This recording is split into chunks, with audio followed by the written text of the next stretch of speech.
Hello, welcome back to the Barrett channel today for a brand new video with myself and the boss man. Not quite the boss man, but anyway, we are in Hainan on Hainan Island, which is just off the south coast of mainland, and we are currently in the Hilton Hilton Hotel Resort. Lovely resort it is as well. And we thought, what a nice place to have a little sort of chat about a subject. So we're here. I've got myself, what have I got? Cosmopolitan. And I've got a pina colada. And God, that is strong. What we're going to be talking about today, we're just going to be rolling off. We haven't even discussed what we're going to be chatting about, and the Caesar salads are on their way. So just 1 second. Hello. Hello. Oh, that looks nice. Yeah, that's looking good, isn't it? Yeah, defo. So here we've got ourselves a Caesar salad. Oh, Bill. Pajao. We've got a Caesar salad here, and we've got some grilled chicken, which is all good. Looking very nice.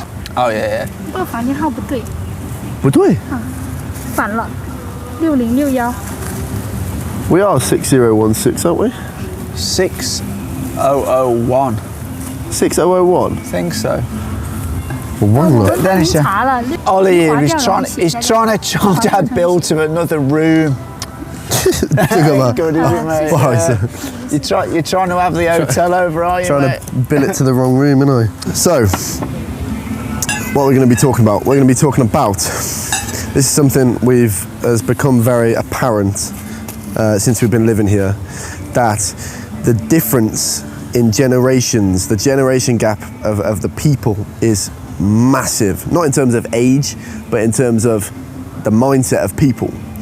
And that is simply because China has changed so drastically over a very short time in comparison to many, many other countries. And one that we'll draw experience from is England, because that's where we're from. Yeah. So from your age, from your generation to my generation, yeah. And even my grandparents, there's not that much difference. I mean, No, I disagree with that. From my mum and dad to your generation, there's a big difference. That's true, because they lived. From my lived. generation to your generation, there's not such a difference. Yeah, I was about to mention they did live through World War II, so they did have not quite at the end of World War II. Even so, there's a huge generation gap, and it is very apparent in the sense that younger people really can't relate to the older generations that much. And I see that a lot with younger people that I talk to. A lot of them will say that they really can't connect very well with their parents because what they value and their perspective on what they want to do in the future is so vastly different from what their parents want them to do. And I think go on, you can take it. Interesting. I see it the other way around. I see it that the older people can't connect with the younger people. But it's the same. It's sort of, but it's like the older people had a very, very different life to the younger people, or a majority. I wouldn't say all. And I really put that down to a lot of it is down ultimately to wealth. That's a big part of it, yeah. You know, because China over let's say the last 30 years has become far, far more wealthy than it was 30 years ago. So I'll give you an example here. My partner's parents are, they're the older generation. They can't get their head around like spending 35 yuan on a coffee. That like blows their mind. They do now. If we go out together, we will treat them, but it's like for them to comprehend, because I guess in their time that would probably feed a family for. But let's just precursor that they can afford it. Oh yeah, there's no problem. Yeah. But they just can't get it in their head. Why would you spend all that money on one coffee? Because back in their day, when they were bringing their kids up, they probably that would probably last them days to feed the whole family. Right. So that's you know, a big difference now. And I think that if you like speak to your nan and granddad and obviously my parents, in that time there was always a saying called mend and make do. Yeah. So in their generation, if they had a pair of shoes that wore out, they would have them resoled. They would, if you got a hole in your sock, you would repair it. But like, and that was what Chinese, the last generation of Chinese did. So it's kind of like the China now are kind of a generation behind where the West are, because it was my parents that would have done that kind of thing. I would never sew a hole in a sock. I'd just throw them away and buy a new pair. And that's like the younger generation in China now, but the previous generation would still do that. Yeah, I mean, that's actually very similar with England. You know, your generation, a lot of people your age would mend things, but now anyone my age, like me, I'm useless at repairing things and stuff. And I know most of my friends are as well, because now the ability to get somebody in who is a professional in that area and just pay them to do it is like, that's the way it's done now. So people are losing those handyman skills. But moving on from that, I think there's more to it than just wealth, and that is like a catalyst for a lot of things. But also, like, for example, I know some friends that will go out to bars, or I even know one that's had a tattoo. But both of those things, they would never ever tell their parents, either of them, because their view of going to a bar and getting drunk to have fun is like, what the hell are you doing with your life? And you know, their idea of having a tattoo is also like, what are you doing? So they will keep both of these things from their parents. That's interesting. I actually have a real life example of that. When I was in Shanghai like 10 or 12 years ago, I met a girl in a bar. And she was saying that I'm going to my hometown at the weekend to visit my parents, and she was even saying that I can't wear clothes like I wear in Shanghai. Right. I'm going to have to wear different clothes when I go, because if my parents see me in these type of clothes, they'll think I'm some, like, you know, they'll wonder what's happened to me. And she even went as far, she had a job which was like, she was like a stylist. So when models have photo shoots, she does the style. She says, I'm even like, don't tell my parents what job I do. I lie about what job I do, because my parents will think it's like a no job. They'll think, oh, that's a silly job. You know, it's not a real job, because her parents have got like a real job is like hard, kind of like physical labour kind of things. And I think also like, that just made me think of another point that kind of relates to what you're saying. I've noticed when we've talked about children of parents following what the parents' wishes are, I think from when you've told me,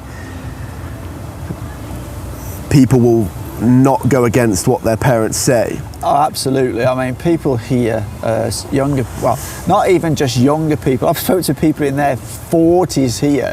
It's like, I'll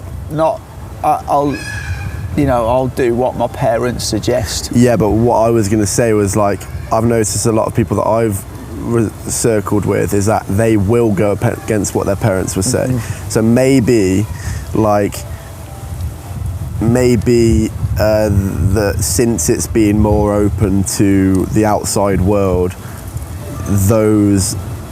because a lot of Chinese will go abroad to study, won't they? And this will change their mindset a lot. So I think some of these people are coming back with kind of like some Western values and some Chinese values. Well, so obviously that's, you know, if you look at the previous generation, it was very, very, very few of those ever went abroad. You know? So, whereas now a lot of younger people do go abroad. Don't they? So I know quite a few people who will say, no, I'm not going to do what my parents want me to do, and that's kind of probably quite different, like you said, over the last couple of generations. I had a friend in Shanghai, and she studied in the UK for about 7 years.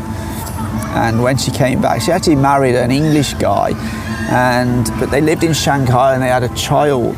And she had many arguments with her father, because she wanted to to raise her child. She basically took the best of the Chinese culture and the best of the English culture and kind of raised her child that way. But she often had conflict with her father when she was doing something with her child that was more Western orientated. He was very against that. And sometimes he would also sort of want to do Chinese things which they disagreed with, and that caused quite a lot of conflict because he was of that, no, it must all be the Chinese way, and she was saying, yeah, but some of the Western ways are kind she felt they were better. She thought they were better for the upbringing of the child, but he didn't agree. So that caused quite a bit of conflict for her. The last thing that I want to touch on is, I think this is kind of tied in with the wealth thing. Is like a lot of people who are my age, once they got to the age of being able to form their own opinions of like 15, I don't know, 16 years old, that was only less than a decade ago. So less than a decade ago, China is a completely different place, and I think it must be. I think it's going to be really interesting to see what, especially kids who are growing up now, who are really young now, what they're going to be like when they're older, because it's like they've grown up with, if they grow up in a city, they've grown up with like skyscrapers and the most advanced technology in the world, and you know, a really wealthy environment. So it's going to be interesting to see the difference, because I do also though think there's a very different dynamic which goes on here, which it does go on in the West, but far, far less so, is that a lot of children here are actually raised by the grandparents. Oh yeah, that's the point. Whereas like, I would say 80 to 90% of children in the UK are raised by their parents. Yeah. But I would say a good 50 to 60% of kids here are raised by their grandparents. Yeah. So there's this kind of like... It'll take even longer to phase out those. Yeah. That must be really like kind of odd, because they're going to have their circle of friends and their environment is going to be totally different to what their grandparents' teachings are. Yeah. You know what I mean? It will be very interesting to observe in the next sort of 15, 20 years for kids now that are like 5 or 6 years old, how they will be when they're in their 20s, you know. So it is very interesting. Anyway, this video is getting on, so it'll be interesting to know, because we're saying it from a Western perspective, view, so a lot of you Chinese who are watching probably could shed some light on this and have some good insights, so please do drop it down in the comments.